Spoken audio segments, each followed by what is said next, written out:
السلام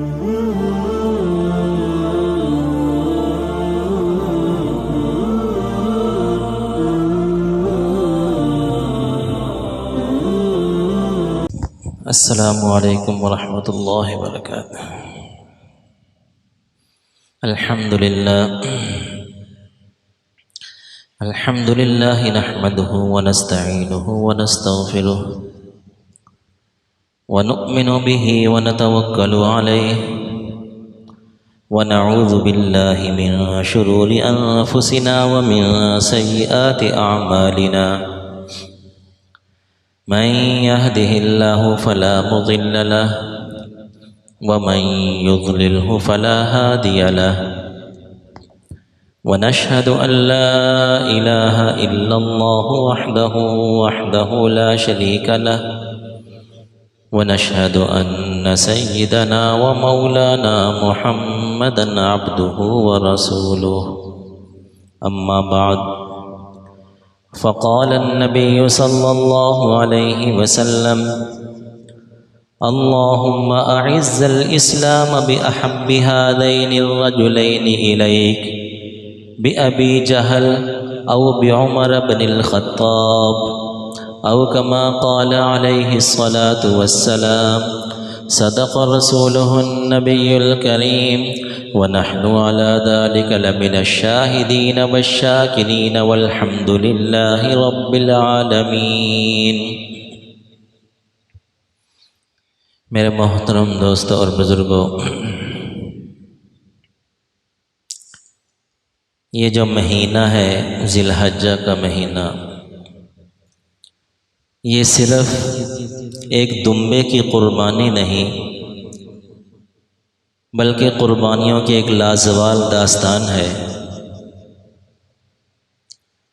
دین اسلام چونکہ یہ آخری دین ہے اور اللہ تعالیٰ کو یہ دین بڑا ہی محبوب ہے،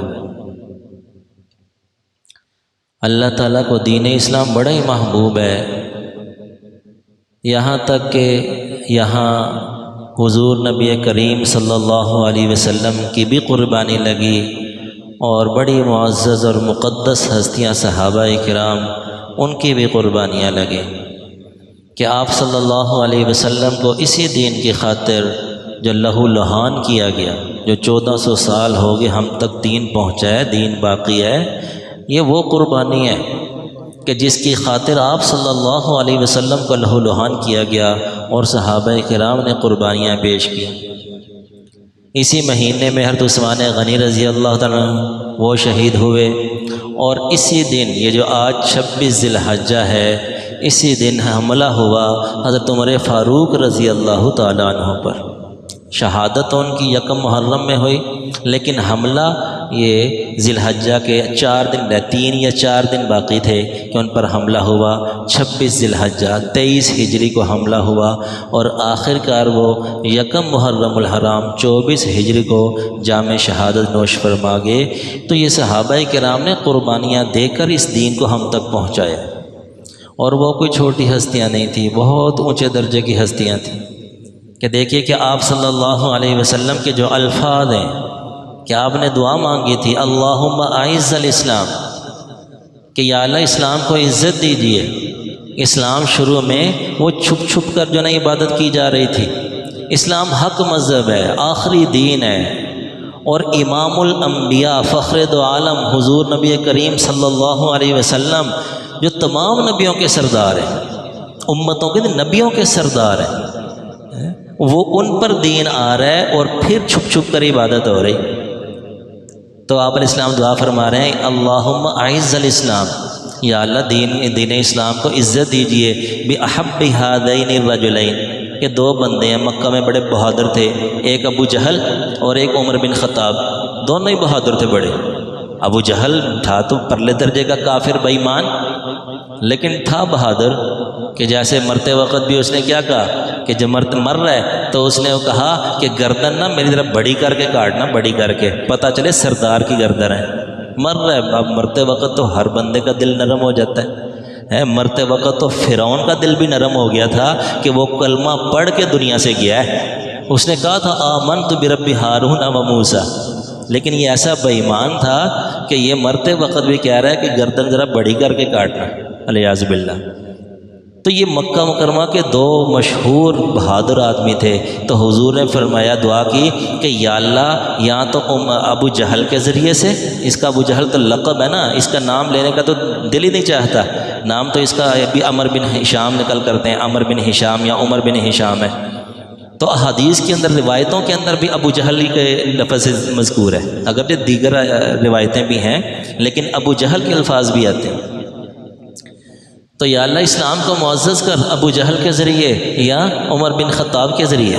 تو دیکھیے کہ اللہ تعالی نے دعا قبول کی عمر بن خطاب کے حق میں، اور اگلے ہی دن یہ اسلام لے آئے، اور جب اسلام لے کر آئے انہوں نے کہا یا رسول اللہ ہم حق پر ہوتے ہوئے چھپ چھپ کر نماز پڑھیں، یہ ہو ہی نہیں سکتا، سب مسلمانوں کو لے کر چلے، حضور کو بھی لے کر چلے اور کعبہ میں جا کے نماز ادا کی۔ کیا وہ شان ہوگی، کس شان کے ساتھ گئے ہوں گے، اور آگے آگے جا رہے ہیں اور نعرے لگاتے جا رہے ہیں اور کہہ رہے ہیں کہ آئے جو اپنے بچوں کو یتیم کروانا چاہتا ہے، بیویوں کو بیوہ کرنا چاہتا ہے، آئے میرے سامنے۔ وہ مکہ والے جانتے تھے، مکہ والے عمر بن خطاب سے واقف تھے، تو کوئی سامنے نہیں آیا۔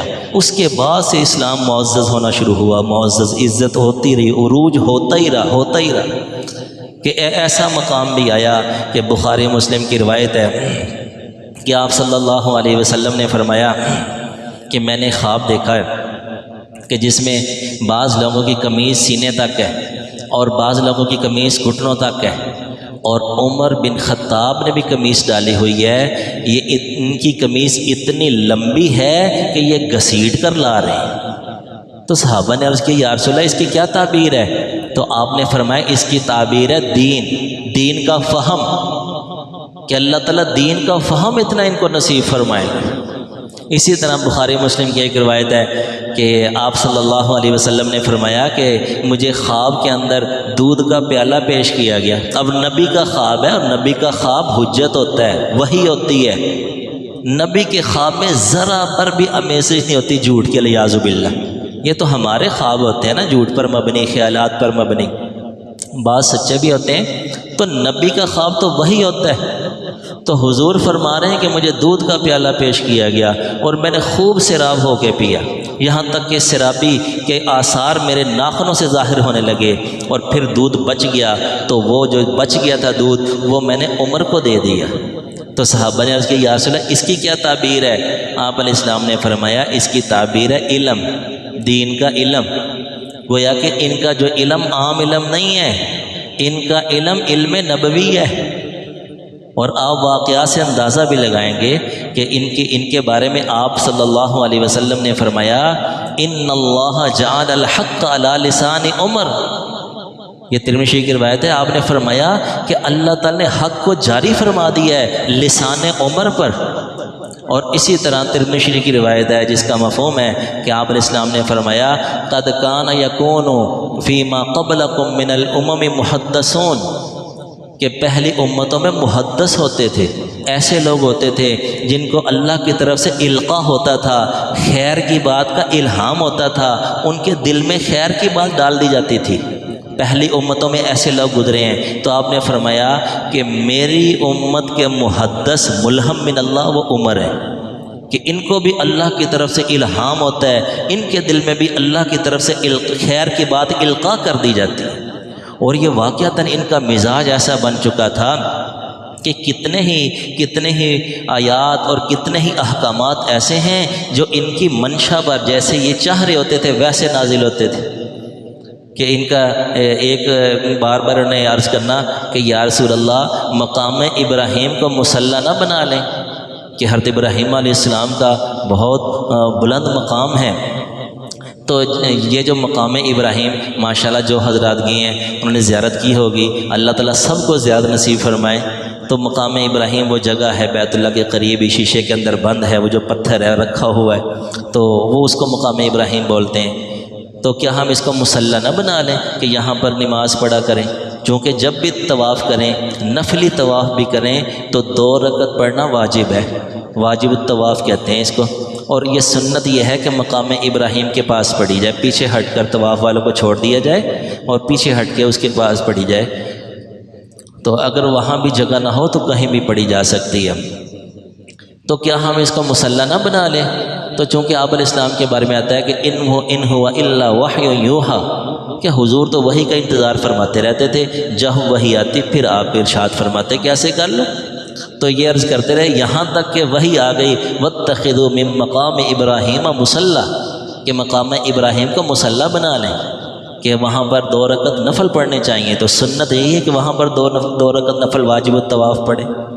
اسی طرح انہوں نے عرض کرنا کہ یا رسول اللہ آپ کے پاس بہت سے لوگ آتے ہیں، کافر لوگ بھی آتے ہیں، وفود بھی آتے ہیں، فاسق فاجر قسم کے لوگ بھی آتے ہیں، تو آپ ازواج مطہرات کو حکم دیں کہ یہ پردہ کیا کریں۔ آپ علیہ السلام خاموش ہو جاتے، آپ علیہ السلام خاموش ہو جاتے، یہ کہتے رہے یہاں تک کہ حکم نازل ہو گیا قل لازواجک و بناتک و نساء المؤمنین یدنین علیہن من جلابیبہن، یہ ازواج کو حکم دے دیجئے کہ یہ پردہ کیا کریں، جلباب ڈالا کریں۔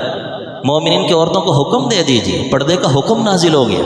یہ دین کا مزاج سمجھ چکے تھے کہ دین کا مزاج جو ہے نا اس کے مطابق یہ حکم ایسے ہونا چاہیے۔ اسی طرح شراب کے بارے میں کئی مرتبہ انہوں نے کہا کہ یا رسول اللہ کوئی واضح حکم آ جائے، کیونکہ یہ شراب کا حکم درجہ بدرجہ حرام ہوئی ہے۔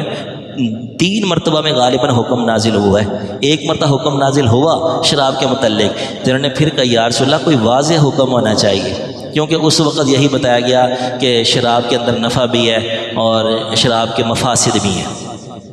تو انہوں نے کہا یا رسول اللہ کوئی واضح حکم ہونا چاہیے، واضح حکم، یہاں تک کہ آخرکار حرمت کا واضح حکم نازل ہو گیا کہ یہ جو ہے نا یہ حرام ہے، اس سے بچو، انما الخمر والانصاب والازلام رجس من عمل الشیطان، کہ یہ حرام ہوگی شراب، بالکل واضح حکم نازل ہو گیا۔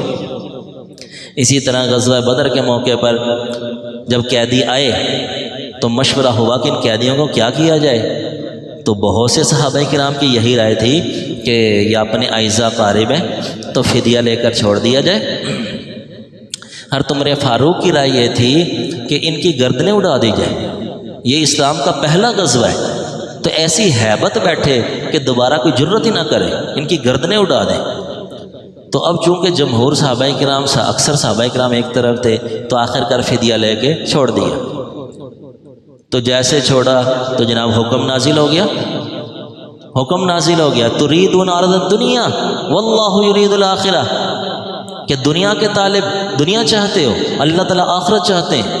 عمر فاروق بڑے جوش اور جذبے میں تھے، وہ فرما رہے تھے کہ یا رسول اللہ عقیل کو حوالے کرے علی کے، گردن اتارے، عباس کو حوالے کرے حمزہ کے، ان کی گردن اتارے، میرے رشتہ دار میرے حوالے کرے، میں گردن اتاروں۔ تو وہ ہے کہ یہ جو واقعتاً غزوہ تھا، جو آیت نازل ہوئی اس سے پتہ چلا کہ یہ واقعی موقع ایسا تھا کہ ان کی گردنیں اتار دینی چاہیے تھی۔ اگرچہ اس میں بھی خیر ڈال دی اللہ پاک نے، کئیوں کو اسلام کی توفیق دے دی، لیکن اللہ تعالیٰ نے تصویب فرمائی ان کے مشورے کی، عمر فاروق کی۔ تو یہ 1-2 نہیں ہیں، 20 مقامات ایسے ہیں کہ جو حضرت عمر فاروق فرما رہے ہیں کہ ایسے ہونا چاہیے، ویسے حکم نازل ہو رہے ہیں۔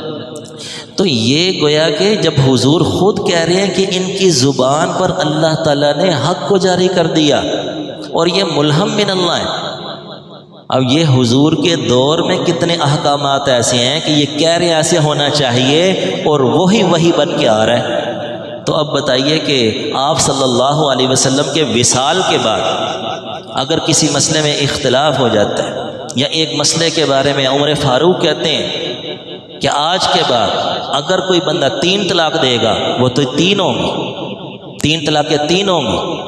اب یہ کیسے ممکن ہے جناب، یہ کیسے ممکن ہے کہ عمر جیسا بندہ جس کی گواہی حضور دے کر جا رہے ہیں وہ شریعت کے خلاف فیصلہ کر دے؟ صحابہ کرام کیوں نہیں بولے؟ نعوذ باللہ من ذالک، ساری صحابہ کی جماعت یہاں پر کیا ہے کہ وہ باطل پر آ گئی، نعوذ باللہ۔ یہ تو دوسروں کا نعرہ ہے کہ 5 تن پاک، نعوذ باللہ من ذالک۔ کیا حضور کے بعد بس 5 تن پاک رہ گئے تھے، باقی سارے مرتد ہو گئے تھے؟ نعوذ باللہ من ذالک۔ یہ حضور نے اس جماعت کو تیار کیا، جس کی جماعت کو حضور تیار کر کے جا رہے ہیں، وہ ایسی نازک جماعت تیار ہوئی کہ وہ حضور کے وصال کے بعد بکھر گئی، الیاذ باللہ دین سے پھر گئی۔ یہ کیسے ممکن ہے؟ آج ایک استاد اپنی کلاس کو تیار کرتا ہے، ان کا فیض کئی سالوں تک چلتا رہتا ہے، کئی سالوں تک چلتا رہتا ہے۔ آج یہ ہم جو یہاں بیٹھے ہیں، ہمارا دارالعلوم دیوبند کا فیض ہے، اتنے اخلاص کے ساتھ انہوں نے جو ہے نا وہ مدارس قائم کی ہے، اتنے اخلاص کے ساتھ دین کی خدمت کی، اتنے اخلاص سے آگے طلباء کو قرآن حدیث کی تعلیم دی۔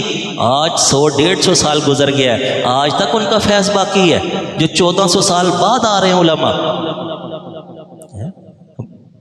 تو ایسی جماعتیں آج بھی کام کر رہی ہیں کہ جن کا فیض اب تک آ رہا ہے، ایک بندے کا فیض۔ ہر مولانا الیاس صاحب رحمۃ اللہ علیہ ایک بندے ایک ایسی تڑپ اور فکر تھی ان کے دل میں کہ کسی طرح مسلمان ہی راہ راست پہ آ جائیں، ایک بندے کی فکر، اور چند لوگ تیار کر کے، یہ چند لوگ۔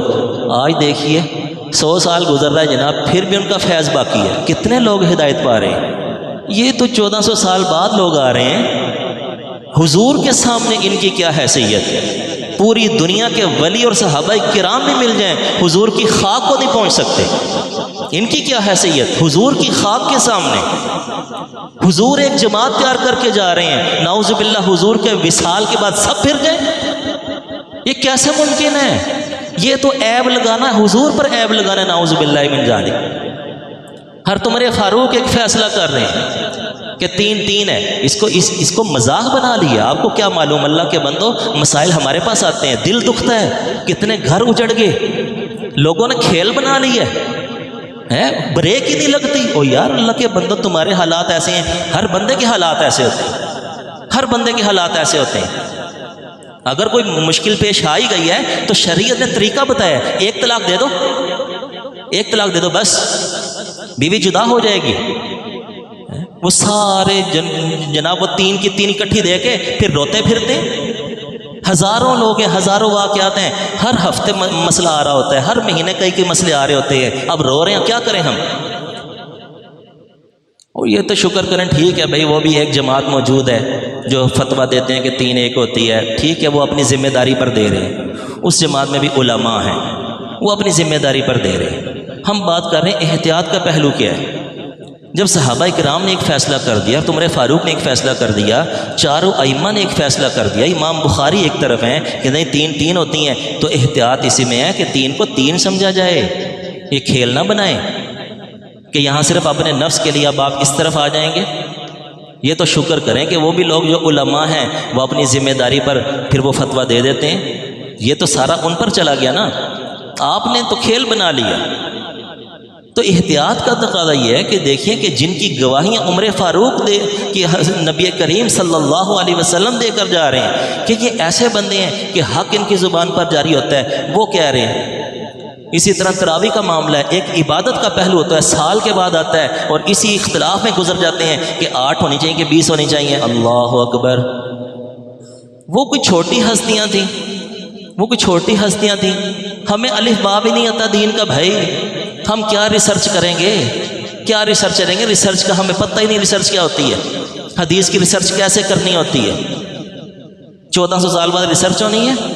وہ ایک کام کر رہے ہیں، کیا حضور سے ہٹ کر رہے ہیں؟ وہ اعتماد بھی کوئی چیز ہوتی ہے، اعتماد کرنا چاہیے۔ انہوں نے ایک کام جاری کیا، سارے صحابہ کرام ان کی تائید کر رہے ہیں، ان کے پیچھے کھڑے ہیں، اور پھر ایک مہینہ آتا ہے عبادت کا، اس میں احتیاط کو ترجیح دینی چاہیے۔ دیکھیے میں کہہ رہا ہوں نفس مسئلہ کو چھوڑیں کہ 8 پڑھنی ہے کتنی، احتیاط کا تقاضا کیا ہے کہ جس میں اختلاف نہیں، 20 میں تو کوئی اختلاف نہیں، سب کے 20 تو ہو ہی جائیں گی۔ تو بھائی دیکھو کہ اس میں اعتماد کریں ان حضرات پر کہ کتنے احکامات ان کی منشا کے مطابق نازل ہوئے ہیں کہ جس کی تائید حضور فرما رہے ہیں، یہاں تک کہ آخر کر آپ علیہ السلام نے فرمایا لو کان بعدی نبی لکان عمر۔ حضور ختم نبوت کے معاملے میں کتنی سخت وعیدیں ارشاد فرما کے گئے ہیں کہ میں انا خاتم النبیین لا نبی بعدی، میں آخری نبی ہوں، میرے بعد کوئی نبی نہیں ہوگا، جو دعویٰ کرے گا کذاب اور دجال ہوگا۔ اتنی سخت ارشادات ہیں، وہاں حضور فرما رہے ہیں لو کان بعدی نبی لکان عمر، میرے بعد نبی ہوئے تو عمر ہوں گے، کیونکہ وہ دین کو سمجھ چکے ہیں، دین کا مزاج کیا ہے، مزاج نبی سمجھ چکے ہیں۔ تو بہرحال یہ ایسی برگزیدہ ہستیاں تھیں کہ ان نے اپنی جانیں قربان کی، ان کی قربانیاں لگیں تو دین ہم تک پہنچا۔ ان کی قربانیوں کا احترام کرنا چاہیے۔ اللہ تعالیٰ سے دعا ہے کہ اللہ تعالیٰ دین کا صحیح فہم نصیب فرمائے۔ وآخر دعوانا الحمدللہ رب العالمین۔